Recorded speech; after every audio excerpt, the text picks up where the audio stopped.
বর্তমান শিক্ষামন্ত্রীর কাছে দাবি রাখা হয়েছে যেন ম্যানেজিং কমিটি প্রথা আবার ফিরিয়ে আনা হয় এবং ম্যানেজিং কমিটির মাধ্যমে প্রধান শিক্ষক নিয়োগ, প্রধান সহকারী নিয়োগদের সেই ক্ষমতা যেন হস্তান্তর করা হয়। এটা কি আমাদের জন্য সুফল বয়ে আনবে? না, নিশ্চয়ই না।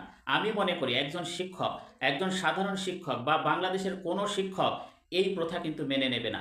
সব শিক্ষক কিন্তু এই ম্যানেজিং কমিটির প্রথা থেকে বাইরে আসতে চাইবে এবং প্রতিষ্ঠান প্রধান, সহকারী প্রধান নিয়োগ যদি সেই ম্যানেজিং কমিটির হাতে চলে যায়, তাহলে সেই অরাজকতা, নৈরাজ্য শিক্ষা প্রতিষ্ঠানে কিন্তু আবার শুরু হবে। শিক্ষকরা কিন্তু পদে পদে হয়রানি হবে, শিক্ষকরা পদে পদে অবহেলিত হবে। তো এই প্রথা যারা ফিরিয়ে আনতে চায়, তারা কি করে শিক্ষক নেতা হয়? তারা কি করে শিক্ষক বান্ধব নেতা হয়? নিশ্চয়ই না। তারা কিন্তু নিজেদের আখেরি গোছার জন্য, নিজেদের স্বার্থকে হাসিল করার জন্য মূলত এই ধরনের দাবিগুলো তুলছে। তো আমরা সাধারণ শিক্ষক হিসেবে অবশ্যই এর প্রতিবাদ জানাই। আমরা আমাদের জায়গা থেকে অবশ্যই এটাকে কখনো মন থেকে মেনে নেব না।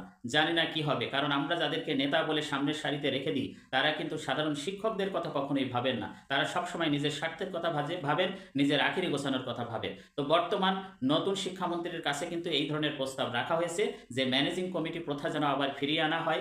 ম্যানেজিং কমিটির হাতে যেন প্রতিষ্ঠান প্রধান, সহকারী প্রধান নিয়োগের ক্ষমতা দেওয়া হয় এবং শিক্ষা প্রতিষ্ঠানের ম্যানেজিং কমিটির সভাপতি হিসেবে যেন ওই স্থানের যিনি এমপি মহোদয় থাকবেন তাকে যেন নির্বাচন করা হয়। মানে এই ধরনের কিছু প্রস্তাব রাখা হয়েছে।